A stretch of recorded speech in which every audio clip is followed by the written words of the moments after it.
오늘 함께 은혜 나누실 말씀은 사무엘상 11장 1절부터 11절까지의 말씀입니다. 구약성경 423면에 있습니다. 사무엘상 11장 1절부터 11절까지의 말씀을 한 절씩 교독하고 마지막 절은 같이 읽도록 하겠습니다. 제가 먼저 읽겠습니다. 암몬 사람 나하스가 올라와서 길르앗 야베스에 맞서 진침해 야베스 모든 사람들이 나하스에게 이르되 우리와 언약하자, 그리하면 우리가 너를 섬기리라 하니, 암몬 사람 나하스가 그들에게 이르되 내가 너희 오른눈을 다 빼야 너희와 언약하리라. 내가 온 이스라엘을 이같이 모욕하리라. 야베스 장로들이 그에게 이르되 우리에게 이랫동안 말미를 주어 우리가 이스라엘 온 지역에 전령을 보내게 하라. 만일 우리를 구원할 자가 없으면 내게 나아가리라 하니라. 이에 전령들이 사울이 사는 기브아에 이르러 이 말을 백성에게 전하매 모든 백성이 소리를 높여 울더니, 마침 사울이 밭에서 소를 몰고 오다가 이르되 백성이 무슨 일로 우느냐 하니 그들이 야베스 사람의 말을 전하니라. 사울이 이 말을 들을 때 하나님의 영에게 크게 감동되매 그의 노가 크게 일어나 한 겨리의 소를 잡아 각을 뜨고 전령들의 손으로 그것을 이스라엘 모든 지역에 두루 보내며 이르되 누구든지 나와서 사울과 사무엘을 따르지 아니하면 그의 소들도 이와 같이 하리라 하였더니 여호와의 두려움이 백성에게 임하매 그들이 한 사람같이 나온지라. 사울이 베색에서 그들의 수를 세어보니 이스라엘 자손이 30만 명이요 유다 사람이 3만 명이더라. 무리가 모든 전령들에게 이르되 너희는 길앗 야베스 사람에게 이같이 이르기를 내일 해가 더울 때에 너희가 구원을 받으리라 하라. 전령들이 돌아가서 야베스 사람들에게 전하매 그들이 기뻐하니라. 야베스 사람들이 이에 이르되 우리가 내일 너희에게 나아가리니 너희 생각에 좋을 대로 우리에게 다 행하라 하니라. 같이 읽겠습니다. 이튿날 사울이 백성을 3대로 나누고 새벽에 적진 한가운데로 들어가서 날이 더울 때까지 암몬 사람들을 치매 남은 자가 다 흩어져서 둘도 함께 한 자가 없었더라. 아멘. 할렐루야. 아멘. 은혜를 사모하여 이 수요 예배에 나오신 성도님들을 주님의 이름으로 축복합니다. 이 시간 은혜를 사모하는 우리의 하나님의 백성들에게 말씀 가운데 예배 놓으신 은혜를 풍성히 부어주실 줄 믿습니다. 오늘 저는 하나님의 영에 크게 감동됨에 라는 제목으로 말씀을 전하려고 합니다. 오늘 우리가 읽은 이 사무엘상 11장은 표면적으로 보면 사울이 이스라엘의 진정한 왕으로 추대되는 그 사건을 알려주기 위해 쓰인 것처럼 보입니다. 그리고 일반적으로 그렇게 알고 있습니다. 하지만 이 사무엘상 11장을 자세히 살펴보면 사울이 이스라엘의 왕으로 추대되는 것은 겉으로 드러난 사건일 뿐이고 이 사건의 결과일 뿐이지 이 이야기가 진정으로 우리에게 알려주고자 하는 이야기는 아니라는 것을 알 수 있습니다. 이 이야기의 주인공이 사울이 아니라는 것이죠. 이 사무엘상 11장이 우리에게 알려주고자 하는 이야기는 바로 하나님의 구원과 승리에 관한 이야기입니다. 사무엘상 11장은 암몬 사람 나하스가 길르앗 야베스 지역에 진을 치고 그들을 압박하는 이야기로부터 시작합니다. 길르앗 야베스 지역은 요단강 동쪽에 살던 이스라엘 땅을 말합니다. 민수기 32장에 보면 이스라엘 백성들이 요단 동편을 정복하고 이제 나머지 가나안 땅을 정복하기 위해 이 요단강을 건너기 전에 이제 그 땅을 미리 분배받는 세 지파에 대한 이야기가 나옵니다. 그 세 지파는 르우벤과 갓과 므낫세의 절반 지파입니다. 넓고 비옥하여 풀이 많이 자라 있는 이 요단강 동쪽에 있는 땅을 보며 특별히 가축을 많이 길렀던 이 르우벤과 갓 지파가 이 땅을 갖고 싶어 했습니다. 이 땅을 기업으로 받기를 원했습니다. 모세는 그들이 다른 지파들이 기업을 받을 때까지 함께 열심히 싸운다는 조건으로 이를 허락하였고 르우벤과 갓과 므낫세의 절반 지파는 이스라엘의 가나안 정복 전쟁이 끝날 때까지 그 땅에 돌아오지 않고 열심히 싸웠습니다. 그렇게 해서 얻은 이 땅이 요단 동편에 있는 길르앗과 야베스 지역입니다. 그래서 이 요단강으로 갈라져 있기는 하지만 이 길르앗 야베스 지역도 엄연히 이스라엘의 땅인 것이죠. 그런데 그곳에 암몬 사람 나하스가 쳐들어온 것입니다. 이 암몬 족속은 옛날 아브라함의 조카 롯의 둘째 딸의 후손으로 정말 멀리 보면 이스라엘과 동족 혹은 친족이라고 할 수 있을 텐데 이 암몬 사람들에게는 그런 생각은 없었던 것 같습니다. 암몬이 요단강 동편에 있는 이 이스라엘 땅을 공격한 것은 이번이 처음이 아니었습니다. 사사 중에 한 사람인 입다가 살던 때에 이스라엘 괴롭히던 자들도 이 암몬이었고, 역사가들은 말하기를 이 암몬 족속이 요단강 건너편에 살던 이 이스라엘 백성들을 아주 오랫동안 지속적으로 꾸준히 그리고 조직적으로 공격하고 해체하는 작업을 해왔다고, 그 요단 동편에 있는 이스라엘 백성들을 쫓아내는 작업들을 해왔다고 이야기합니다. 우리가 읽은 이 암몬 사람 나하스가 길르앗 야베스를 공격한 사건도 이렇게 이스라엘 백성들을 공격하고 해체시키고 제거하기 위해 시도한 여러 일 중에 하나라는 것이죠. 암몬 사람 나하스가 진을 치자 이 길르앗 야베스 사람들은 처음에 나하스에게 항복을 하려고 했습니다. 당장 저 강 저편에서 도움을 얻기도 쉽지 않았을 것이고요. 그래서 항복하고 적당히 조공을 바치면 목숨은 부지할 수 있겠다라고 생각을 했던 것 같습니다. 그러자 암몬 사람 나하스는 그들에게 내가 너희의 오른쪽 눈을 다 뺀 후에야 너희와 언약을 맺고 너희의 항복을 받아주겠다라고 무시무시한 엄포를 놓습니다. 고대 전쟁에서 사용되는 장비로 대표적으로 칼과 창과 방패가 있는데요. 일반적으로 방패는 왼손에 들고 오른손으로 칼과 창과 같은 무기를 들었다고 합니다. 이 방패의 크기가 천차만별이긴 하지만 대부분은 자기 몸만한 커다란 방패였기 때문에 대부분 이 방패를 들면 왼쪽 눈은 방패에 가려져서 쓸 수 없다고 합니다. 그래서 오른쪽 눈으로 이 적군을 보면서 싸웠던 것이죠. 그러니까 이런 고대 전쟁의 양상으로 미루어 보건대 오른쪽 눈을 빼라는 이 나하스의 조건은 이스라엘 백성들을 다시는 전쟁을 할 수 없고 단지 조공을 바치기 위해 농사만 지을 수 있는 이런 무력한 상태로 만들어버리겠다는 것을 의미하고, 이것은 완전한 노예로 만들어버리겠다는 것을 의미하는 것이었습니다. 이렇게 오른쪽 눈을 뺄 것을 요구하면서 너희를 구원할 자가 있으면 한번 데려와 봐라, 내가 상대해 주겠다 라며 그들의 전령을 보내는 것도 허락해 주는 이런 오만하고 자신감 넘치는 모습을 보여주었습니다. 그리하여 길르앗 야베스 사람들은 얼른 요단강 서편으로 넘어가 이스라엘 백성들에게 도움을 청했습니다. 그러자 이미 왕위를 받았지만 아직 왕으로서 어떠한 것도 없이 그냥 농사를 짓고 있던 사울이 이 소식을 듣게 되었고, 하나님의 영에 크게 감동되어 그 마음 가운데 분노가 일어나기 시작했습니다. 그리고는 자신의 소 2마리를 토막내어서 이스라엘 각 성에 보내며 자신을 따라 전쟁에 나갈 것을 촉구했고, 길르앗 사람들에게는 너희가 구원을 받을 것이라고 안심을 시켜주고 돌려보내게 됩니다.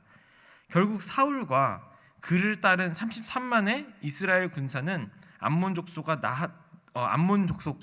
나하스를 완전히 멸망시켜버렸고, 길르앗 야베스는 구원을 받았다는 것이 바로 오늘의 이 내용의 전체 줄거리입니다. 사랑하는 성도 여러분, 이 이야기가 제가 앞에서 말한 대로 하나님의 구원과 승리에 관련된 이야기라면 이 본문에 나오는 암몬 사람 나하스를 앞에 두고 있는 이 길르앗 야베스 사람들, 이 사람들의 모습은 단순히 옛날 옛적에 전쟁을 앞두었던 그냥 한 조그만한 마을임과 동시에 오늘날 사탄의 위협과 신앙의 도전을 앞둔 저와 여러분, 우리 교회의 모습과 같다고 할 수 있습니다. 오늘 이 말씀은 우리가 잘 알고 있는 대로 하나님의 구원과 승리로 끝이 나는데요. 이 사건을 통해서 우리는 우리의 대적들이 어떤 식으로 우리를 공격하는지, 대적의 공격과 세상의 도전 앞에서 우리는 무엇을 해야 할지, 더 나아가 우리가 승리하는 하나님의 구원 사역에 어떻게 쓰임받을 수 있는지를 말해주고 있습니다. 사랑하는 성도 여러분, 오늘 말씀 가운데 이 3가지를 같이 묵상하고 깨닫는 시간이 되기를 간절히 소망합니다. 그래서 지피지기, 적을 알고 나를 알면 백전백승이라는 말처럼 우리의 대적을 알고 우리가 무엇을 하면 좋을지를 깨달아 이 2022년 하나님의 백성으로서 승리하는 한 해가 되기 위해 준비되는 저와 여러분이 되기를, 이 시간이 되기를 간절히 소망합니다. 이 이야기가 제가 말한 것처럼 하나님의 백성들을 향한 하나님의 구원의 이야기이고, 우리의 대적이 이 암몬 사람 나하스라면은 이 암몬 사람 나하스를 통해서 우리의 대적들이 어떤 자들인지를 우리는 알아볼 수 있습니다. 나하스와 암몬 족속처럼 우리의 대적들은 첫째로 우리를 무너뜨리고 하나님의 몸된 교회를 해체시키기 위해 오랫동안 지속적으로 꾸준히 조직적으로 공격하는 자들이라는 것입니다. 저는 이 나하스와 암몬 족속을 묵상하는데 유럽 교회가 생각이 났습니다. 우리가 흔히 교회의 몰락, 약화되고 무너져가는 교회 이야기를 할 때 유럽에 있는 교회들을 많이 이야기합니다. 한번 이 유럽 교회들이 왜 이렇게 약화되었는지가 너무 궁금해서 이것들에 대한 자료들을 한번 찾아본 적이 있습니다. 그런데요, 제가 연구해본 결과 유럽 교회의 약화의 원인은 한마디로 정리할 수 없다는 것이 저의 결론이었습니다.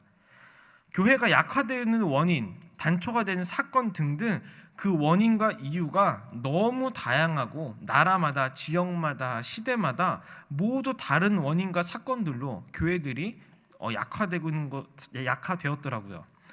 이것을 오늘 말씀에 초점 맞춰서 다시 한번 생각해 보면, 우리의 대적은 우리를 넘어뜨리고 실족시키고 교회를 무너뜨리기 위해 아주 오랫동안 지속적으로 그리고 아주 다양한 방법으로 공을 들여서 공격을 한다는 것입니다. 둘째로 우리의 대적들은 우리를 무력하게 만들어 버리려는 자들입니다. 앞에서 이야기했던 것처럼 적당히 항복하고 조공을 바치며 목숨을 연명하려던 이 길르앗 야베스 사람들에게 나하스는 모두의 오른쪽 눈을 뽑을 것을 요구합니다. 단순히 괴롭히고 그들로부터 이득을 취하려는 수준이 아니라 완전히 그들을 노예 삼고 다시는 덤비지 못하도록, 다시는 벗어나지 못하도록, 그래서 영원히 자신들 아래에 두고자 하는 것이 바로 이 나하스가 취했던 방법이고, 오늘날 우리의 대적들이 우리에게 취하는 방법이라는 것입니다. 나하스가 길르앗 사람들을 무력하게 만드는 방법으로 오른쪽 눈을 뽑으라고 했다면, 우리의 원수가 우리를 무력하게 만드는 방법은 무엇일까요? 그것은 바로 죄입니다. 죄는 점점 확산되고 커져서 그 죄를 거부할 수 없게 만들고 하나님의 백성들이 더 이상 하나님의 백성으로 살 수 없게 만듭니다. 제가 어렸을 적에 이 거짓말은 거짓말을 낳는다라는 교훈을 한번 이렇게 체감을 하는 사건이 있었습니다. 어릴 적에 제 친구네 집에서 놀다가 집에 이제 늦게 들어가서 저희 어머니한테 혼나게 된 상황이 벌어졌습니다. 근데 제가 저희 어머니한테 혼나지 않기 위해서 이제 오다가 누구를 만나서 뭐 이야기를 하느라 뭐 위로도 해주고 뭐 하느라고 늦었다고 거짓말을 하기 시작했습니다. 이제 그러자 저희 어머니가 무슨 이야기를 했는지, 이제 누구랑 어떤 이야기를 했고 왜 이야기가 길어졌는지 이렇게 궁금하니까 하나하나 물어보기 시작하시는 거예요. 근데 그 제가 처음에 했던 이 거짓말을 지키기 위해서 제가 계속 거짓말을 해야 하는 저를 발견하게 되었습니다. 그래서 결국에는 솔직하게 고백하고 많이 혼났던 기억이 있습니다. 이 일이 있은 후 저는 그 거짓말을 낳는다는 교훈을 잊지 못하게 되었습니다. 거짓말을 하면 그 거짓말임을 들키지 않기 위해 또 거짓말을 해야 하고, 그러면 그 거짓말이 또 거짓말임을 들키지 않기 위해 또 다른 거짓말을 해야 합니다. 이렇게 거짓말을 낳는다는 것을 우리는 삶으로, 경험으로 너무나 잘 알고 있지 않습니까? 다른 죄들은 어떤가요? 욕심은 더 큰 욕심을 우리가 갖게 만들고, 쾌락은 점점 더 큰 자극을 원하게 만듭니다. 그러면서 점점 하나님의 백성들이 하나님의 백성으로 살지 못하고 죄의 종으로 살아가게 만든다는 것입니다. 사랑하는 성도 여러분, 우리가 거룩해야 하고 죄를 멀리해야 하는 이유가 여기에 있습니다. 아무리 작다 할지라도 우리가 허용한 죄가 올무가 되어서 우리를 더 이상 하나님의 백성으로서 살지 못하게 무력하게 만들 수 있기 때문이라는 것이죠. 베드로 사도가 우리에게 말한 것처럼 우리의 원수 사탄 마귀는 우는 사자와 같이 두루 다니며 우리를 집어삼키기 위해 노리고 있다는 사실, 그리고 우리를 무력하게 만들어 영원히 죄의 종으로 삼으려는 존재들임을 잊지 않는 저와 여러분이 되기를 간절히 바랍니다. 우리가 이 하나님의 구원 이야기를 통해서 깨달을 수 있는 것 두 번째는 무엇이냐면, 이런 사탄의 위협과 신앙의 도전 앞에서 우리는 철저하게 하나님께 나아갈 수 있어야 한다는 것입니다. 맨 처음에 나하스가 이 길르앗 야베스에 쳐들어와 진을 쳤을 때 길르앗 야베스 사람들은 그냥 항복하고 적당히 조공을 바치며 목숨을 지키려고 했습니다. 그런데 항복하려고 하는 길르앗 야베스 사람들에게 이 오른쪽 눈을 뽑을 것을 요구하는 나하스를 보면서 그들은 깨달았습니다. 우리가 이스라엘 사람임을 유지하면서 나하스에게 항복할 수 없구나. 우리의 신앙도 이와 같습니다. 하나님을 섬기면서 동시에 세상의 요구와 사탄의 위협과 신앙의 도전에 타협할 수 없는 것입니다. 오른쪽 눈이 뽑혀서 평생 나하스를 섬기며 노예처럼 살든지, 아니면 목숨 걸고 이스라엘 백성임을 지켜서 이스라엘 백성으로서 하나님을 섬기면서 살든지, 둘 중 하나만 할 수 있는 것, 이것이 우리의 신앙인 것입니다. 우리 주님께서도 재물에 대해서 이야기하시면서 이렇게 말씀하셨지 않았습니까? 화면을 보면서 우리 마태복음 6장 24절 말씀을 함께 읽도록 하겠습니다. 읽겠습니다. 한 사람이 두 주인을 섬기지 못할 것이니 혹 이를 미워하고 저를 사랑하거나 혹 이를 중히 여기고 저를 경히 여김이라. 너희가 하나님과 재물을 겸하여 섬기지 못하느니라. 아멘.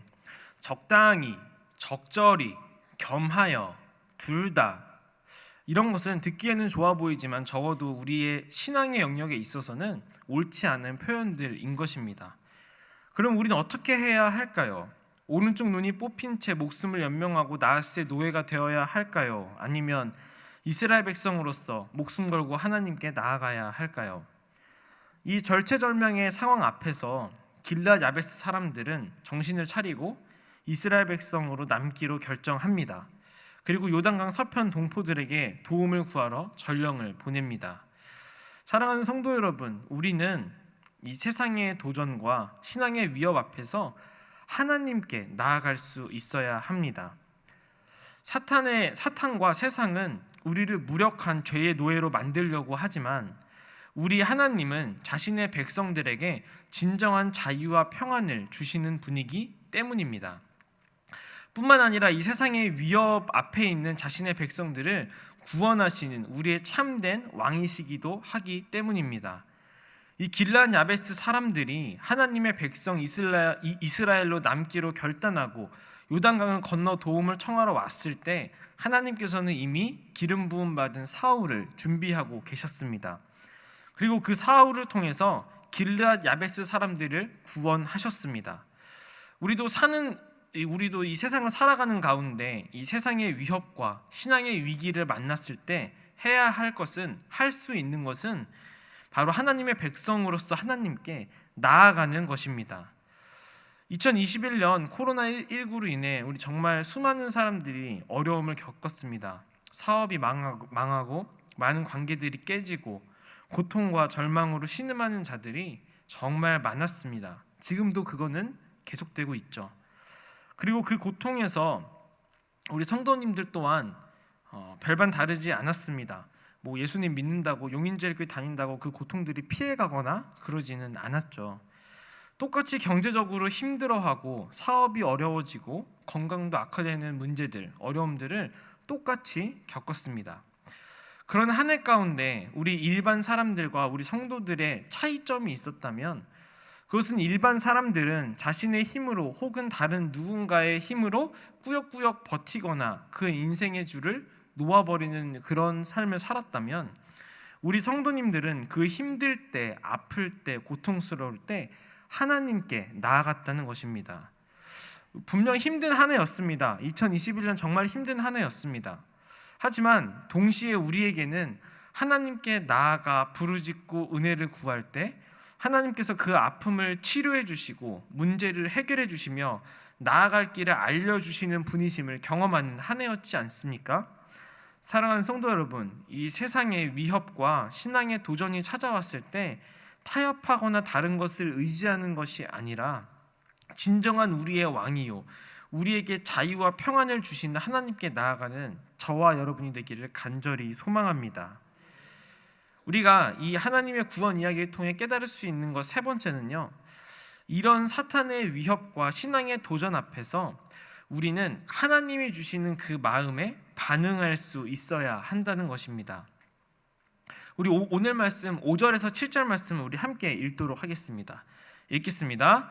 마침 사울이 밭에서 소를 몰고 오다가 이르되 백성이 무슨 일로 우느냐 하니 그들이 야베스 사람의 말을 전하니라.